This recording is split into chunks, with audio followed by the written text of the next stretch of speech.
these roundtable discussions we've been having now, this is number 11, and I appreciate all the people that have been with us. And in this particular one, I'm actually going to be doing some deep dive training into what we call brand voice DNA, because we've had a problem over here just trying to get ChatGPT to write more like we want it to sound rather than like everybody else sounds. I mean, I'm sure a lot of you guys have gotten something in email or you've seen a post on LinkedIn or something, but you know that it wasn't written by the person who's sending it, right? I mean, raise your hand or just say yay if you've seen that, right? And the more you use it, the more you start to recognize the patterns, right? I mean, I don't know. And oh, by the way, this is like totally interactive. So you can feel free to unmute and chat, because as I share screens, sometimes I can't see everybody. So I can't see you waving your hand or anything like that. So just feel free to talk, okay? So what we do over here at Bazooka is we are a marketing consulting agency and an AI strategy company. So we've developed a thing that we call the optics framework. And inside of optics, we teach people the 6 phases, or the 6 critical phases of marketing. And it's, of course, an acronym for optics. And it's the orient phase, the predict phase, the target phase, the implement phase, the calibrate phase, and the sync phase. And rather than bore you with what those phases are, just know that those are the phases that you have to go through to create a powerful marketing program and a powerful marketing team. And we have been focused for the last 8 months on integrating AI as much as possible into each of those phases. All right. And one of the things that we started to develop is what we call brand voice DNA. And that's where you learn how to analyze a set of copy and then create repeatable instructions for ChatGPT so that it sounds more and more like you without all the repetition and all the goofy things. You know, I mean, you probably have a list of words that irritate you that ChatGPT says. I've got a bunch of them myself. And so that's what we set out to do, is how do we train it and make it work the way we want it to work. Now, here's the thing. We charge people for this, and I'm giving it to you guys for free. But here's the deal before the deal. The only thing I ask is that if you enjoyed it, would you please just go to that link below, bazooka.com/DNA-review, and just give us a little video testimonial or some kind of review that tells us whether or not we did it well, or whether you want to change anything moving forward. So that's the only thing I ask. And hopefully I will deliver today, because I'm excited about this. I've put hours and hours and hours into this. So if that's fair, then let's dive in.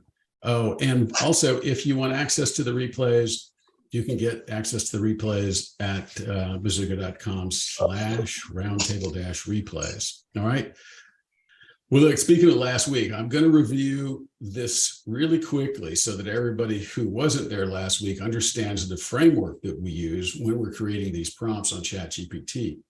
Next week, we're going to probably go more into how do we create images using Midjourney and Photoshop and some of the other AI tools. But since today is all about ChatGPT, I wanted to really walk through the framework. And so, as you know, there's a little box down here where you start throwing in your prompt. What you may not have noticed is this little number here. If you're using GPT-4, you have to use GPT-4, is increased to 50 now. I don't know whether it was last night or day before yesterday, but all of a sudden, we don't have that problem we used to have. In fact, I'll swing over here and show you. We have in our organization 5 different subscriptions to GPT Plus, so that we don't get into jail. That's what we call it when you get locked out. So anyway, that has now moved to 50. So that's a good thing.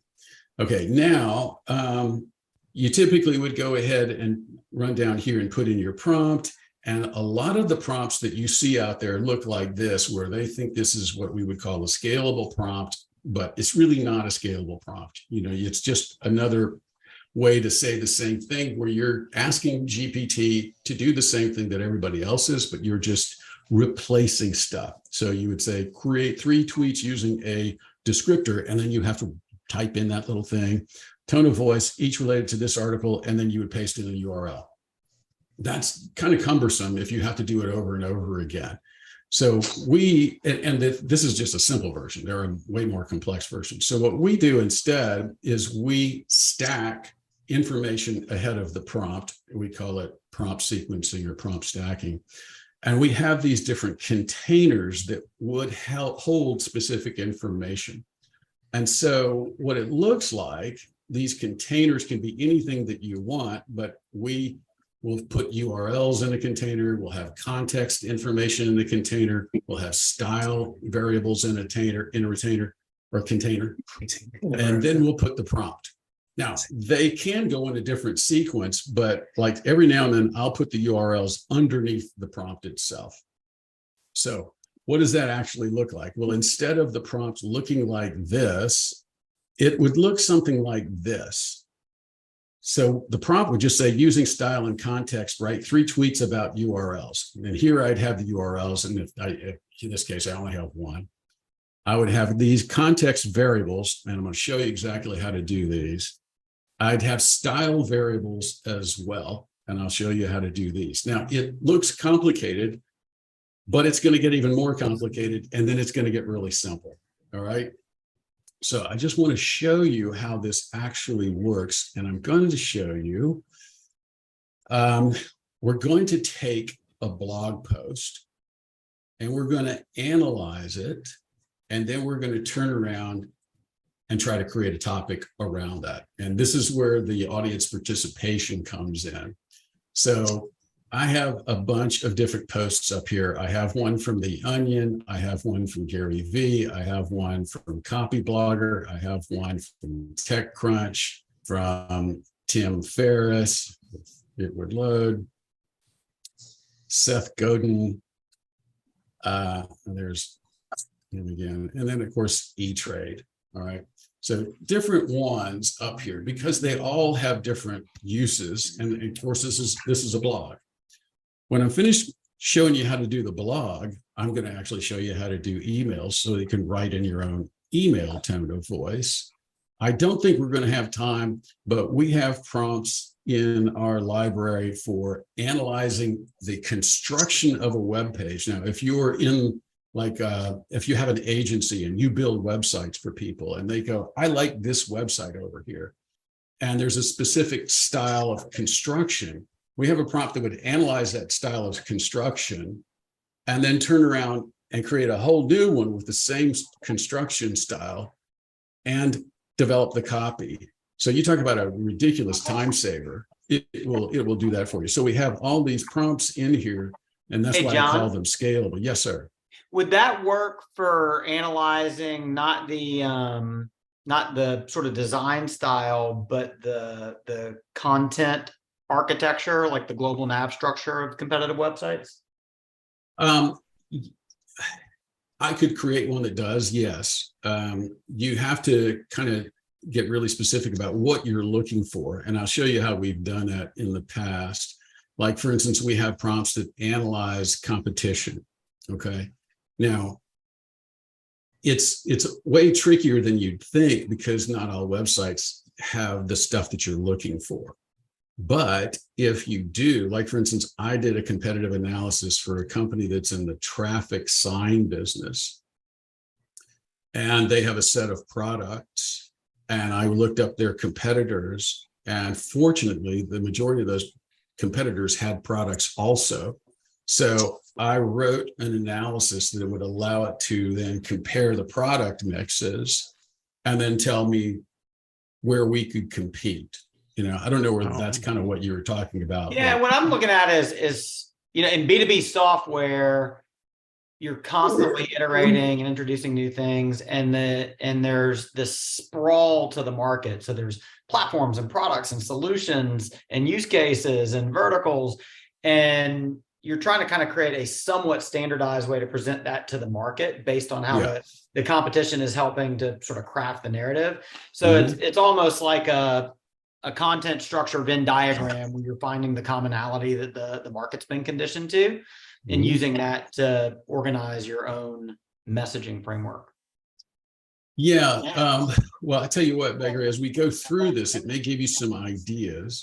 But again, if I know specifically what I'm looking for, then I create variables to analyze for that. Like for instance, I'll show you one if we can get to it at the end, where I actually analyze for compliance if somebody is in the financial services sector.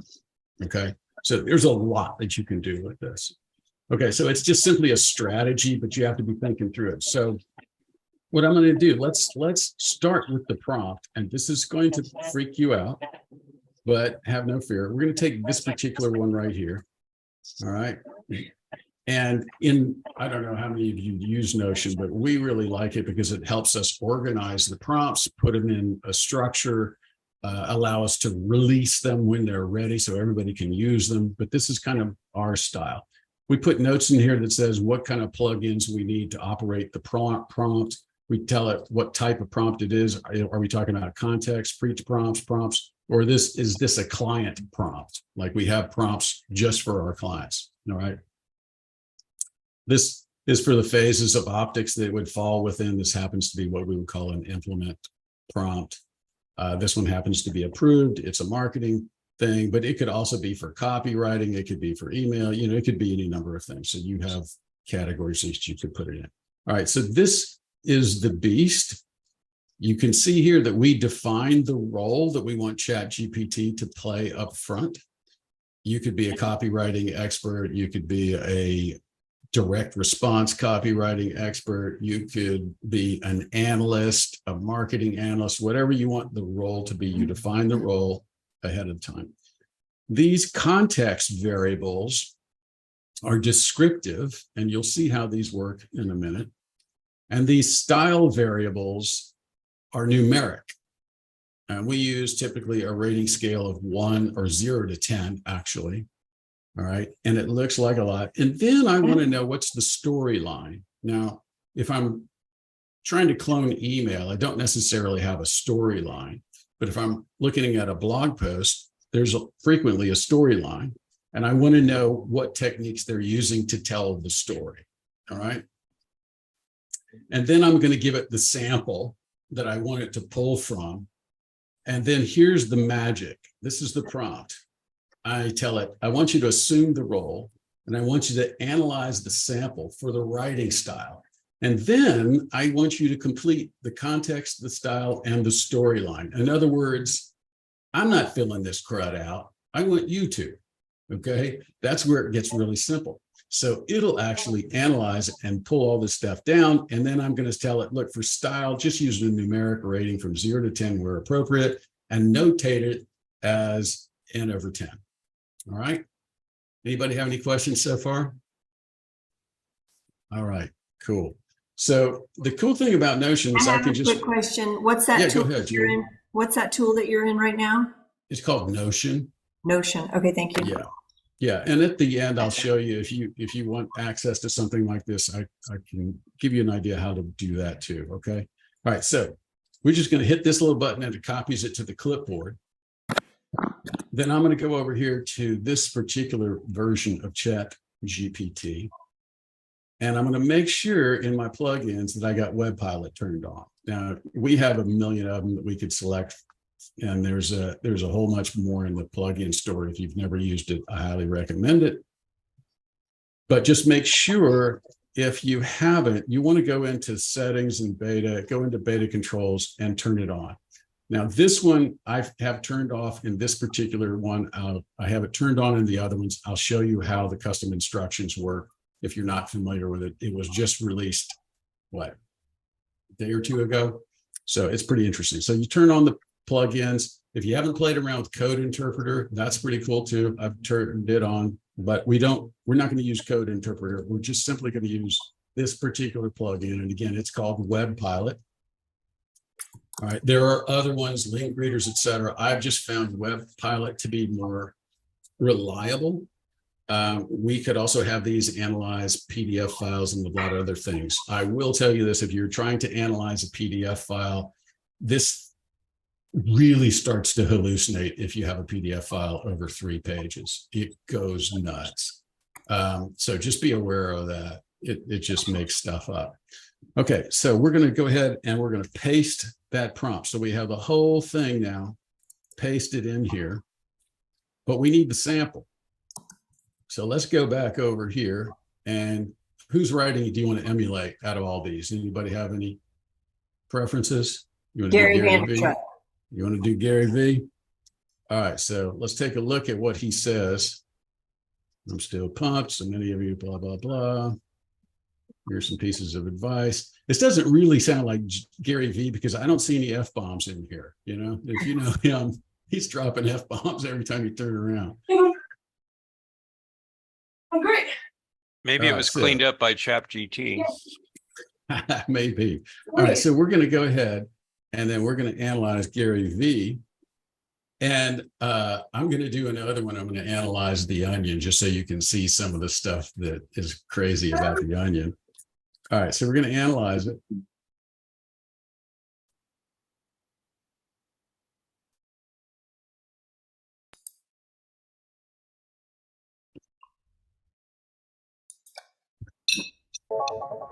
Y'all keep your fingers crossed.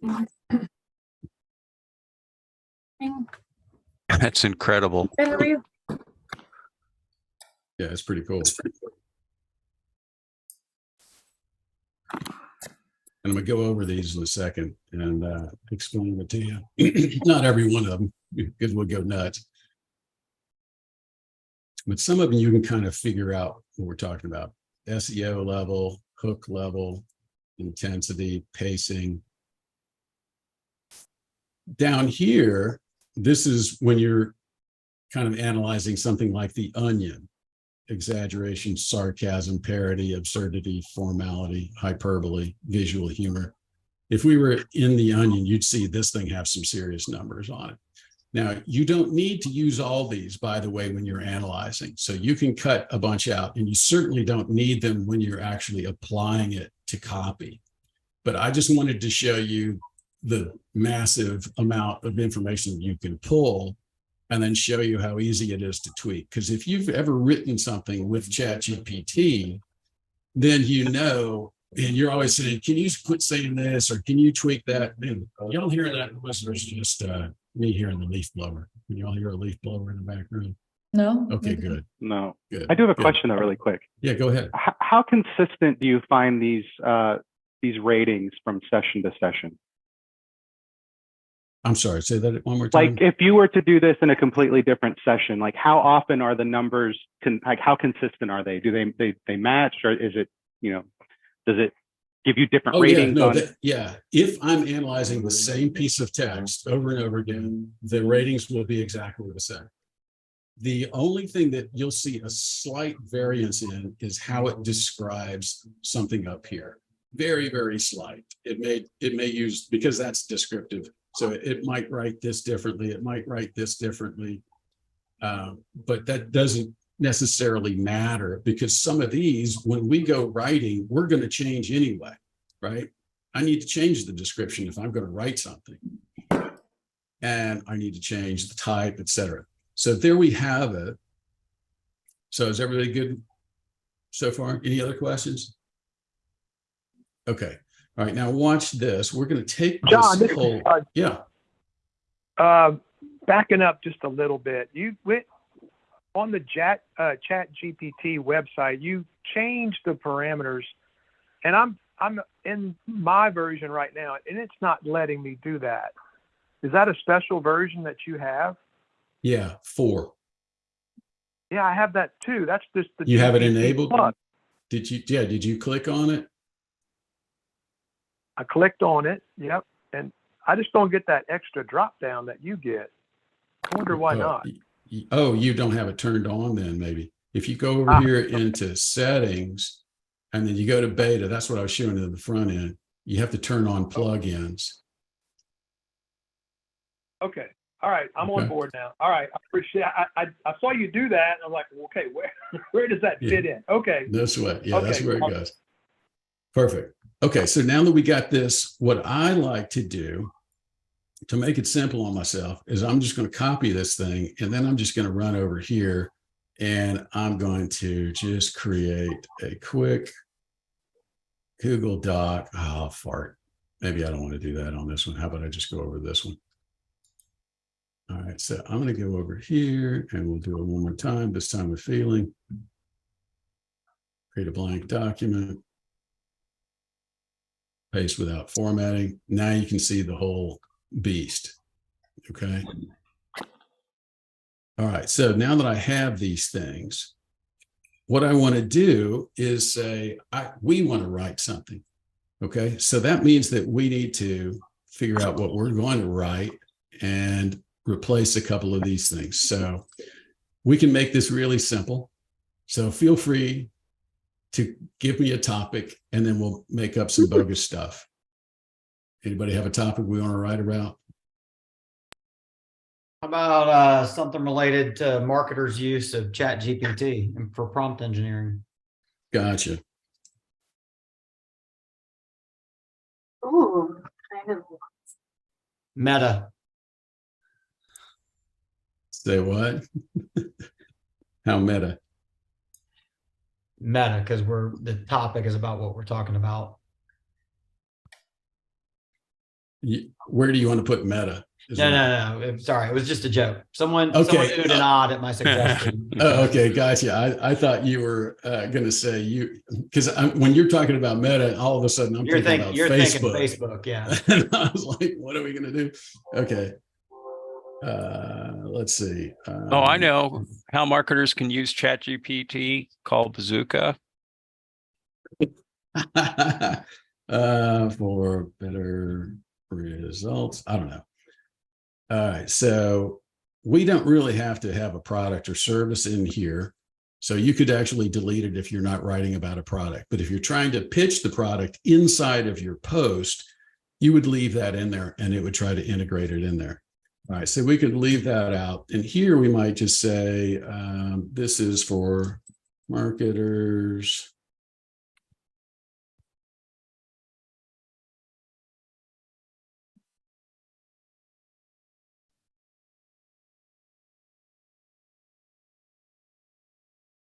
How's that sound? Mm-hmm. And then for the focus, we're going to put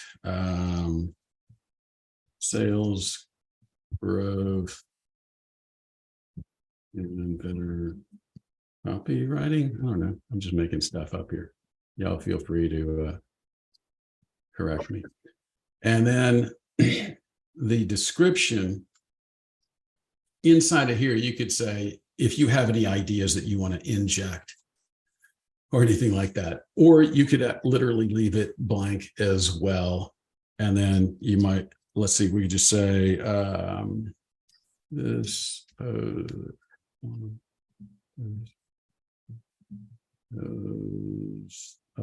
people AI can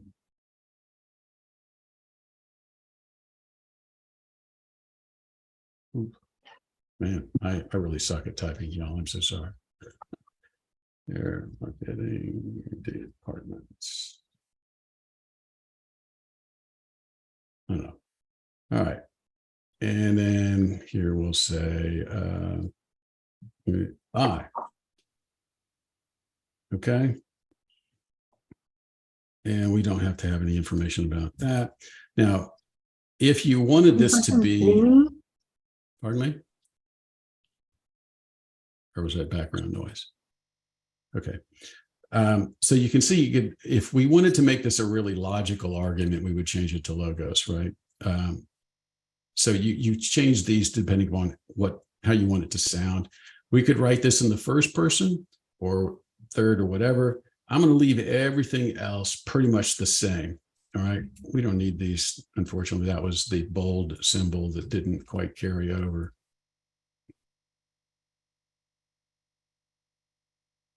All right. And then I could also change the copywriting framework. So if I didn't want to use problem, agitate, solve, I could use the Pastor framework. I could use any kind of framework I wanted to in here. All right. But it's got all of these things now.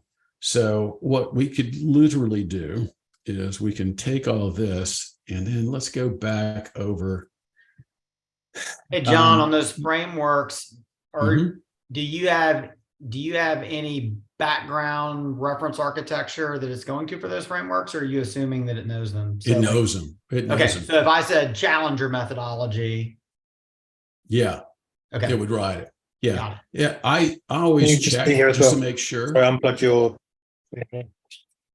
Go ahead, Dan. I think that was just a hot mic. Another hot mic. Okay. Um, I'll ask it, are you familiar with the Challenger framework? And it'll say yes. You know, if you're talking about the Challenger sales method, it'll do Yep. that. Okay. And I already know that it is, but I've asked it to list out all the copywriting frameworks, and it listed 11 and said, do you want me to list more? I'm like, no, I'm good. But Right. it hasn't. So it's pretty well trained. So at this point, you could literally just paste this and you don't have to give it any kinds of instructions or anything. You could, if you were doing something completely different, you could add in, we have negative prompts in here for telling it to not use trite phrases and stuff like that. There's a lot of stuff, but we're just going to take it straight up like it is. And let me make sure I copied it. And I'm not going to need any plugins because we're just asking it to write. If we were going to ask it to do a little research and then write, then we would do that. Like I could, watch this. I'll get really tricky on you. All right, so I pasted it. And then I'm going to say,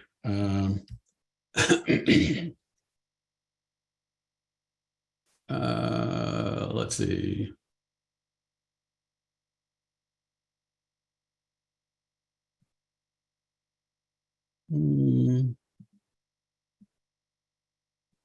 Sometimes I'll reference all of this stuff, but I've found that a lot of times I don't need to because it already knows what I'm doing with all this stuff, which is kind of interesting.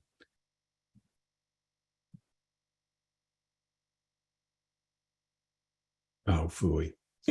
Actually, I can't do that because I don't have the right. Let me see. If I were to go to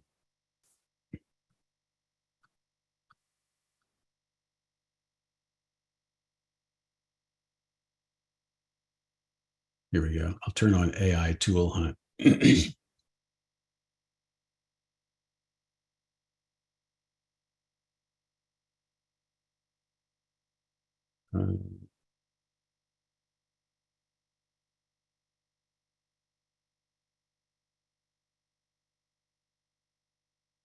Yeah, this is going to get really weird, but nothing like a live experiment. All right, here goes nothing.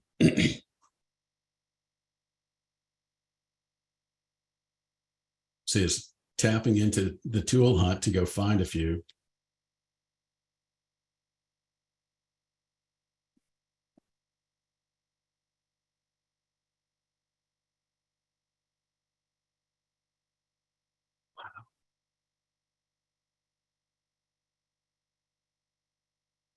Now you can already see Supercharge is a ChatGPT favorite. That's where I have some of those tools that remove that stuff, and I'll share with you what that looks like.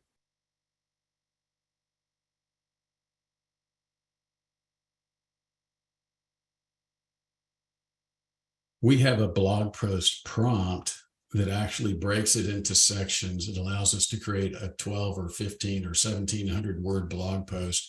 It weaves the storyline together much, much tighter. I'm just showing you right out of the gates what this kind of prompt will do. Now, other Hey, things John, that you, yes, sir. what if you said, man, this is so good. Like I'm actually, instead of a blog post, like, can we make this a LinkedIn post? And I do want to actually incorporate Bazooka as the product. Yeah, sure. And then you can just do that.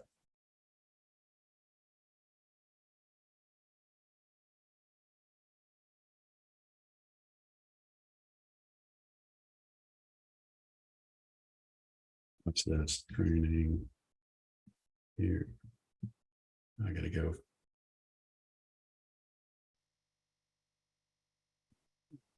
All right.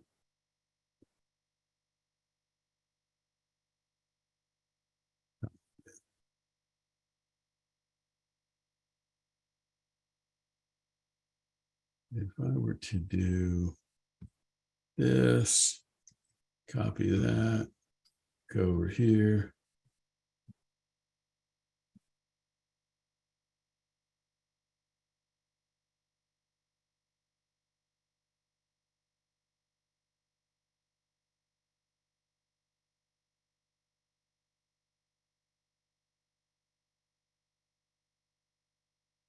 See, John, maybe you'll get something more out of this than our reviews. Well, so now here's the thing. That's interesting. It's pulling all the stuff.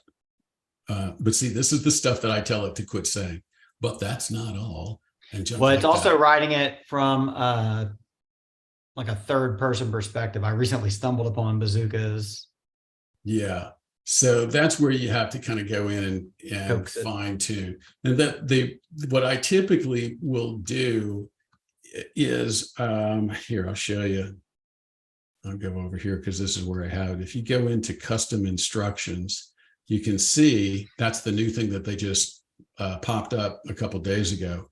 If I turn that on, then I have style instructions already there. And this is like my email style. So if I'm going to write an email, I'm just going to turn these on and I'll say, write an email, and I'll throw out some bullet points and it'll craft an email. And then you can see this trite, but wait, there's more. Welcome to, say hello to, we've got you covered. The best part is keen, skyrocket. All right. Then I have rules. Don't open with, I hope this email finds you well, or anything like that, which you know that it does. I don't want to talk about at Bazooka or reference the company in any other way other than we. Don't use trite phrases. So I'm told it to loop back up here and quit doing that, And then I don't want it to write an introductory or welcome sentence, because just because if you say, I hope this email finds you well, then it'll say, I hope this message finds you in great health, or something really stupid like that. So you tell them to just quit, just get to the point. Once you do that, it does pretty well. So that's what I'm saying. Once you nail down the context and the style and you pull it into this, and like if you're writing at scale for a client or something like that, you just push that into custom instructions and it'll always write in that manner. Does that help? Okay, cool. All right. So then I'm going to show you and some other really interesting tricks. All right, so let's go and tone it down a little bit. Now, just so you're all familiar with it, imagine this: you're a marketer, blah blah blah. Now I know what you're thinking. AI really isn't this just for tech gurus? But hear me out. And again, this is kind of Gary V-ish, so it's a little more casual. But if I were to go in here and edit this, and I'm going to replay it, but I'm going to go and get really sarcastic. And then I'm going to, I don't know, I'll leave this out. Let's see what happens. I don't think it'll get too bad. And I could up the imagery to 6. If I just change those 2 parameters, and maybe I roll up humor a notch, and then I do it. Let's see how it changes. And again, you don't have to have all these. You can delete the ones that you don't want, but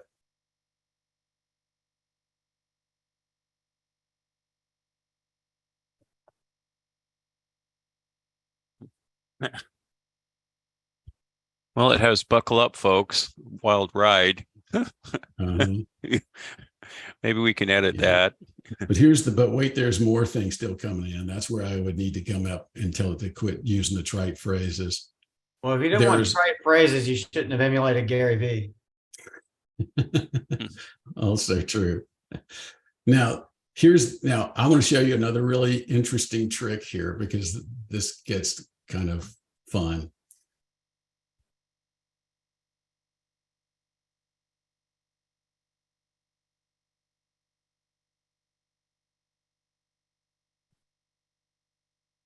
John, I have a question. How the heck is it choosing freehand to put those few tools in that it's featuring in the article out of the hundreds, thousands, or whatever So- tools? Yeah, so this tool is interesting. It's basically a giant affiliate. And so he's created affiliate links with all of these AI tools. And so when you click on any of these things, you actually get his affiliate link. Pretty brilliant little model, isn't it? Oh, Right. because Clever you're dude. okay, because you're being him. Okay. Huh. Okay. How interesting. All right. So now watch. If I don't like what it's saying, I just ask it, what variable are you using? And it's going to tell me the humor level, the directness level, right? Was set to 10. Okay.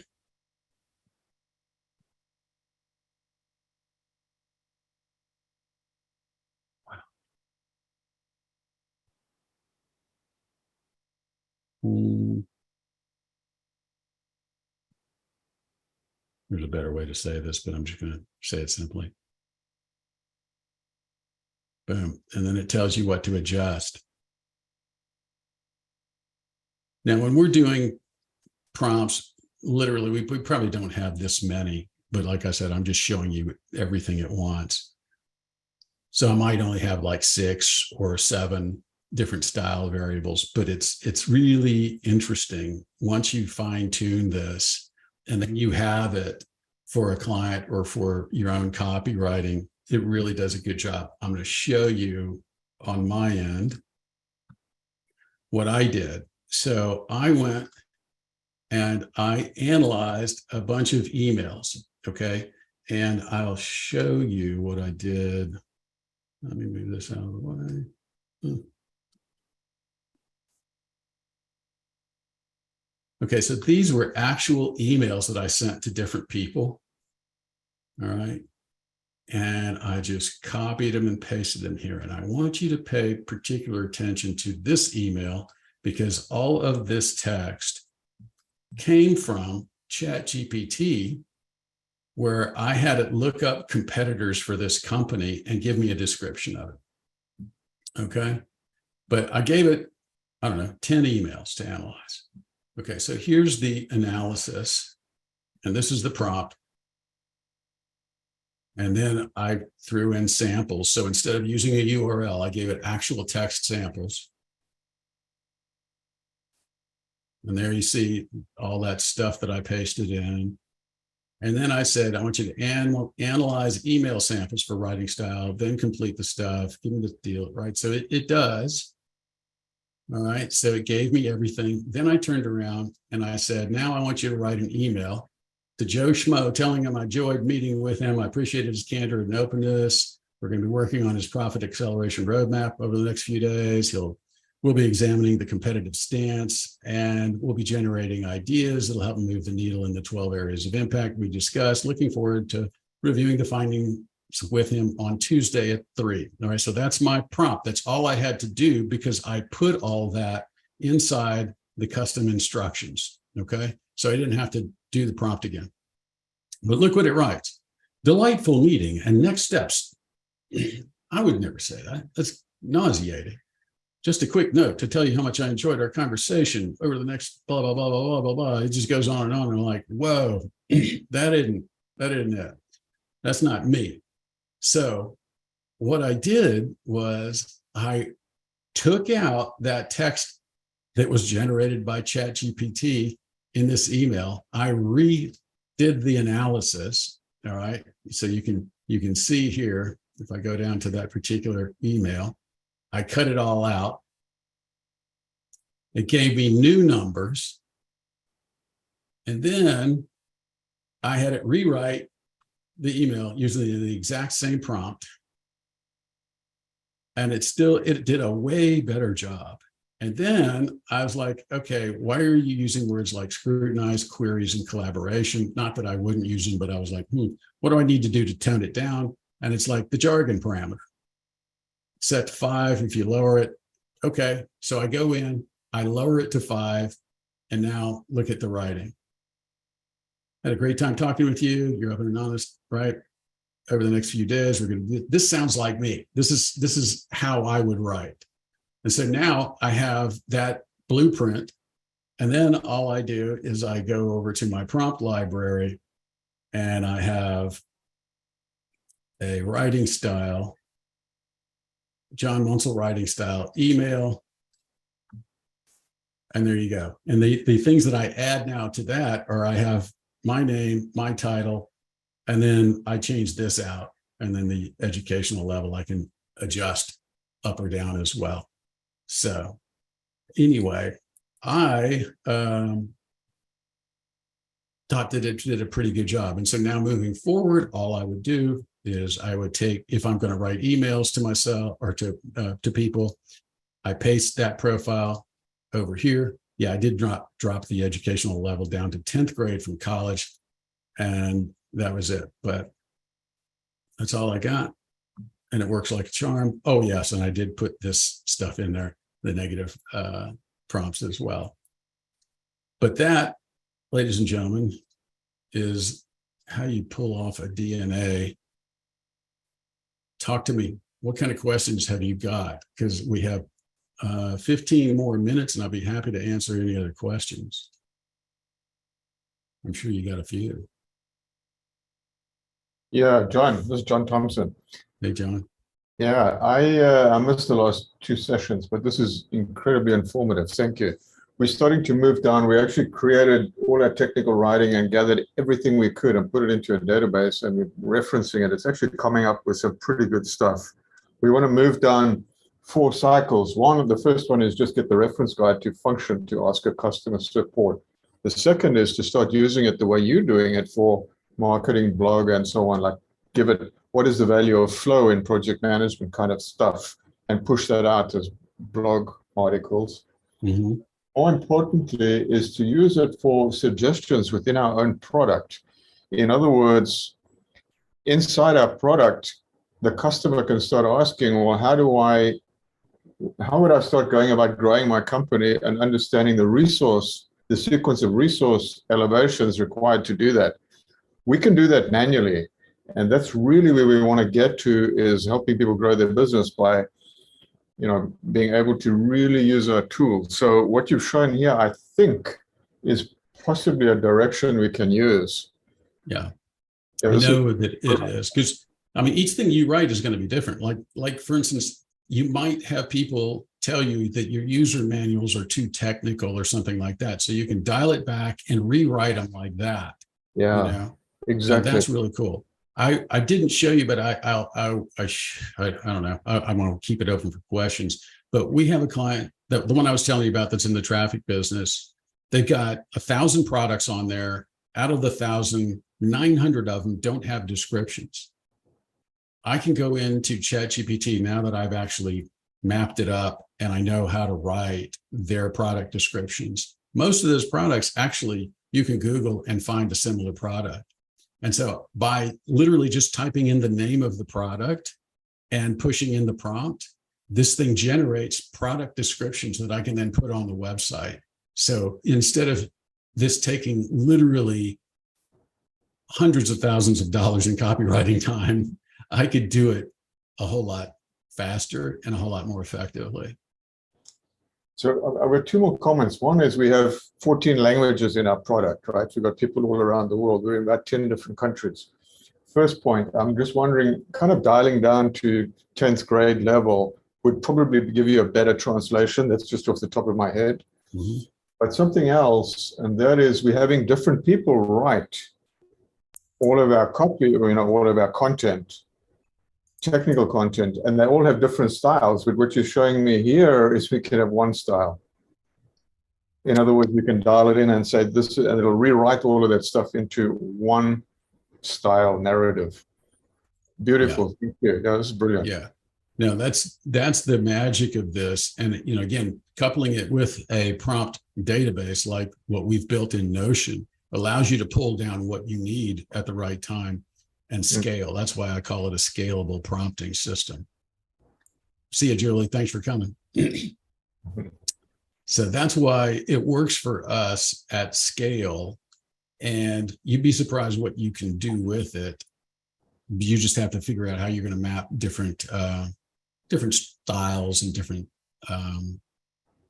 context elements, but it's super, super accurate, and it really simplifies things.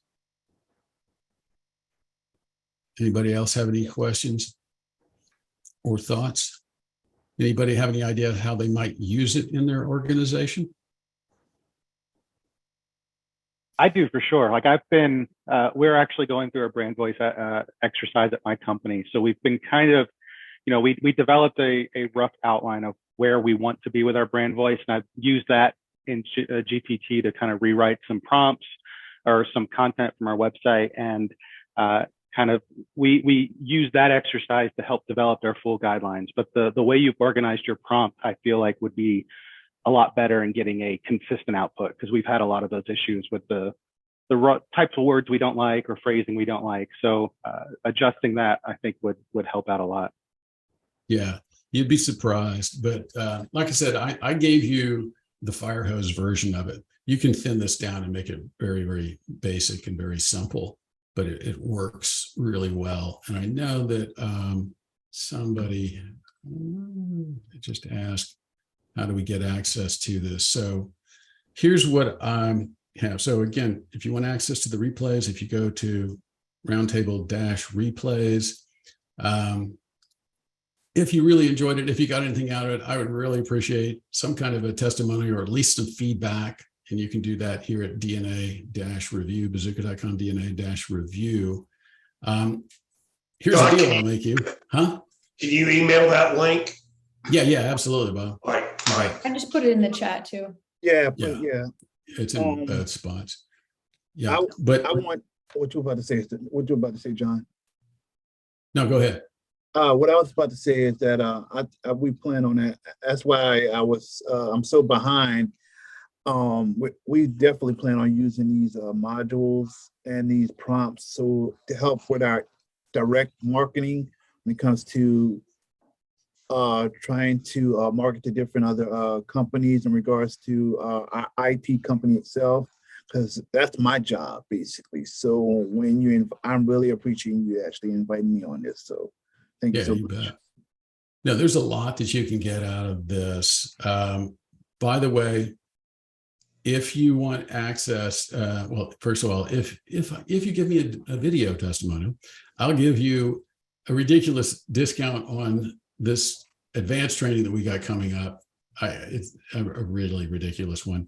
Not that you would want it, but if you do, it would be available to you. If you want the prompt itself, I have it in a Google, let me see, a Google Doc. Yeah, here it is. Okay, so that's the link to get it.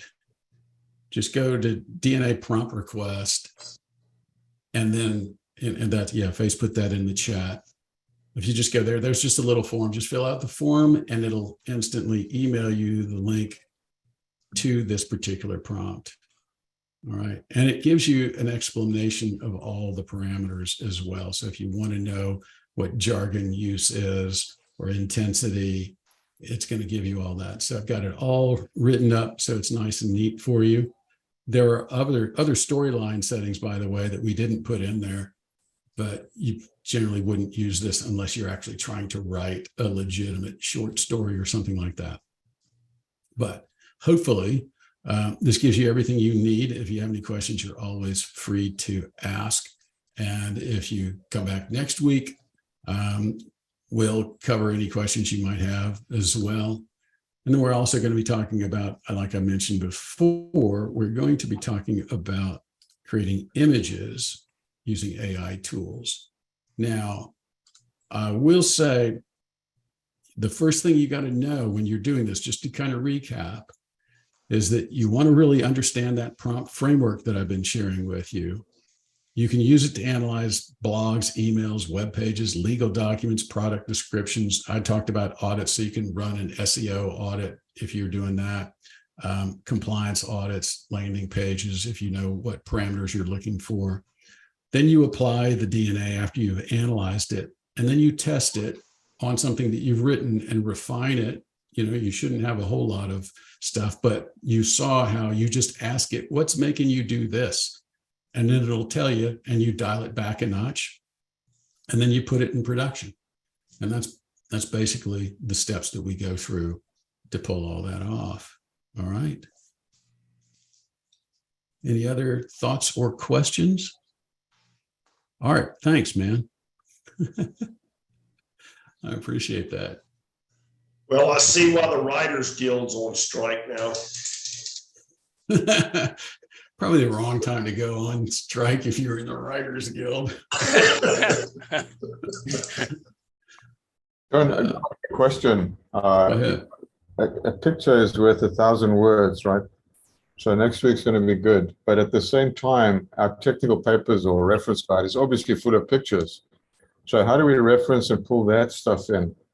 That, you know, maybe I'll wait till next week, but is that what you'll be dealing with?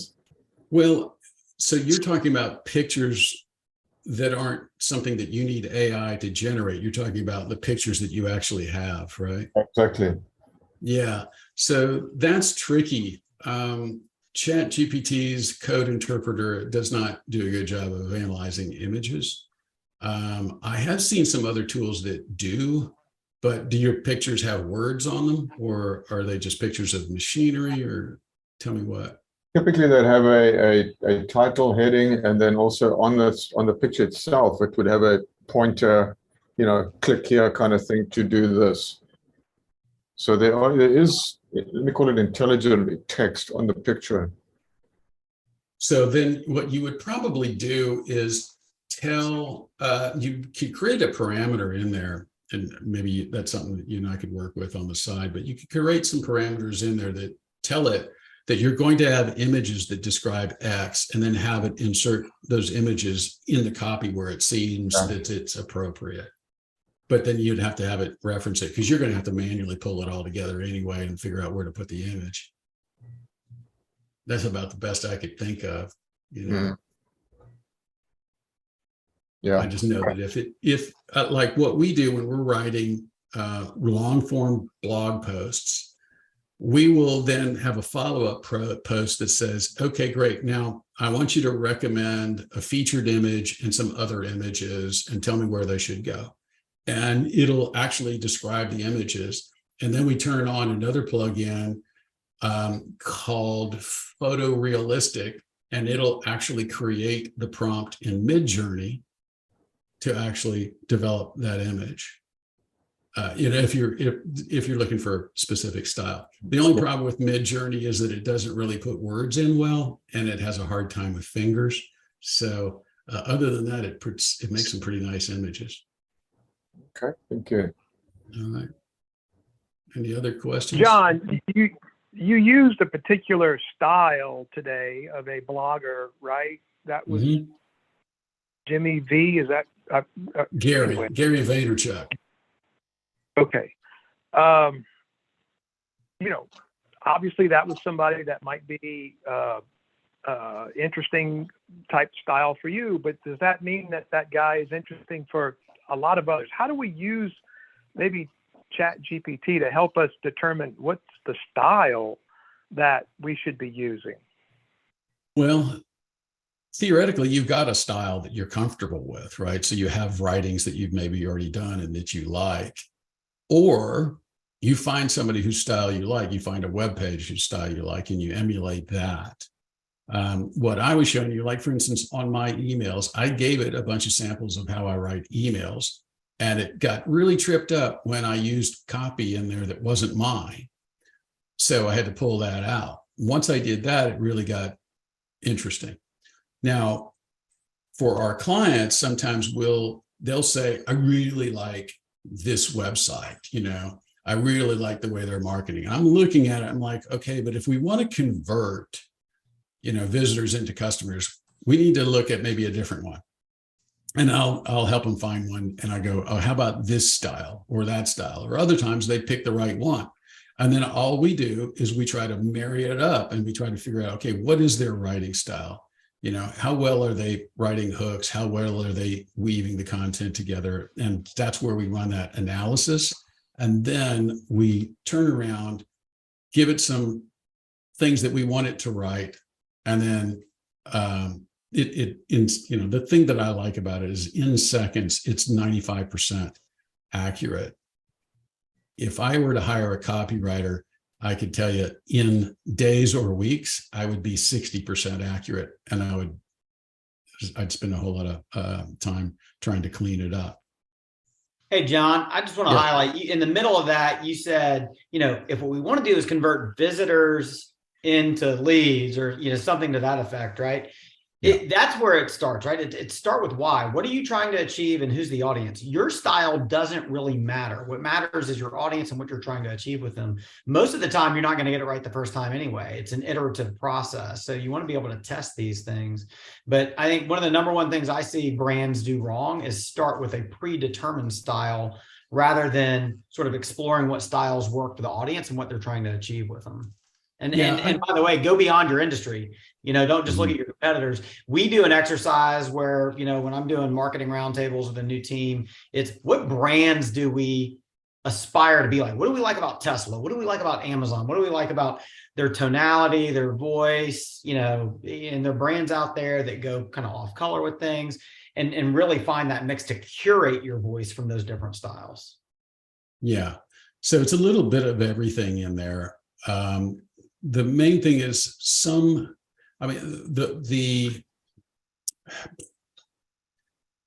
it's hard to kind of frame it up because everything depends on what's the purpose of the content first, right? Because if it's trying to convert, that's one thing. If you're trying to communicate to shareholders, that's different, right? If you're just trying to have schedule a lunch with a buddy, that's different. But when I'm talking about style, I'm talking about how familiar is the language that I'm using. If I know John Thompson's got a very technical product, technical process, technical style. So his is going to be way more formal than me. I will be much more informal, but I don't want it to be stupid sounding. So embedded in all that is just, that's kind of the tone, the hooks, the calls to action. How do you thread somebody through it? Like when we're writing long form blog posts, we have a prompt that specifically tells GPT, I want every paragraph to end with something that makes them interested in the next one. Right. And so it gets complicated at that point. But then at the end, it can't quite write a call to action the way I want it to. So I have to almost give it a separate prompt for creating a better way to frame stuff, So I know that when I'm trying to build a landing page, for instance, I want a conversion. So I have a way to try to orchestrate that. But yeah, like you said, that's my objective for that page. And so then I also look and see, hey, who's writing it and it works, So I really would rather emulate what works, which is an interesting process in and of itself. One of the fellows just a second ago mentioned John Benson, who's a brilliant copywriter. You could take samples of his work. You could take samples of Gary Benzavinga's work, or you name any brilliant direct response copywriter, and then train GPT on that style, and then turn around and try to write stuff because we know a lot of that works. So it's not as simple as it sounds, but it's not too complicated. I hopefully that is kind of what you were saying also, but way more wordy, Baker. All right, guys, anybody else have any thoughts or questions? We're golden. Look, I really appreciate y'all's attendance.